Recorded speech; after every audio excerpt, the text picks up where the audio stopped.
అందరికీ నమస్కారం. పూజా సామాన్లు కడిగేది పీతాంబరి పౌడర్ ఉంటుంది కదా, వాటితోని ఇవాళ కుందులైతే కడుగుదాం అనుకుంటున్నా. ఫస్ట్ అయితే ఇంతకుముందు పూజ చేసినవి తమలపాకులు, అగ్గిపుల్లలు, వాటిలో ఉండే ఒత్తులన్నీ ఒక కవర్లో వేసుకుంటున్నా. ఇదేనండి పీతాంబరి పౌడర్. దాన్ని కట్ చేస్తున్నా, ఒక డబ్బాలో వేసుకుంటున్నా. నేను దీని పేరు వినటమే కానీ ఎప్పుడు దీంతో ట్రై చేయలేదు, వీడియో చూసి చేస్తున్నా.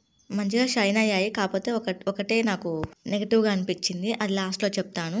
వేడిగా ఉండే నీళ్లు పోసి సర్ఫ్ వేసి వాటిని నానబెడతాను ఒక నైట్ ముందు. ఇంకా ఇది కొనుక్కొచ్చాను కదా అని నానబెట్టకుండానే వీటితో డైరెక్ట్ గా రుద్దేశాను. చాలా రోజులు అవుతుంది వీటి రుద్దక. ఇక ఇది వచ్చేసి వాటితో రుద్దాక షైన్ అయ్యాయి కానీ జిడ్డు అయితే పోలేదు. మళ్ళీ నేను సర్ఫ్ నీళ్ళలో నానబెట్టేసి కొంచెం అయ్యాక వాటిని కడిగేసి మళ్ళీ ఇక్కడ తడి తుడుస్తున్నా. నాకైతే వీటిని వేడిన నానబెట్టుకొని ఇంకా చింతపండుతో రుద్దుడు లేకపోతే నిమ్మకాయ తొక్కుతో రుద్దుడు బెటర్ అనిపించింది. పీతాంబరి పౌడర్ ఏంటంటే జిడ్డు పోయాక దాంతో రుద్దాల్సింది. దీని లాంగ్ వీడియో రిలీజ్ చేస్తాను, టైటిల్ మీద డిస్క్రిప్షన్ లింక్ ప్రొవైడ్ చేస్తాను. Please like, share, comment and subscribe.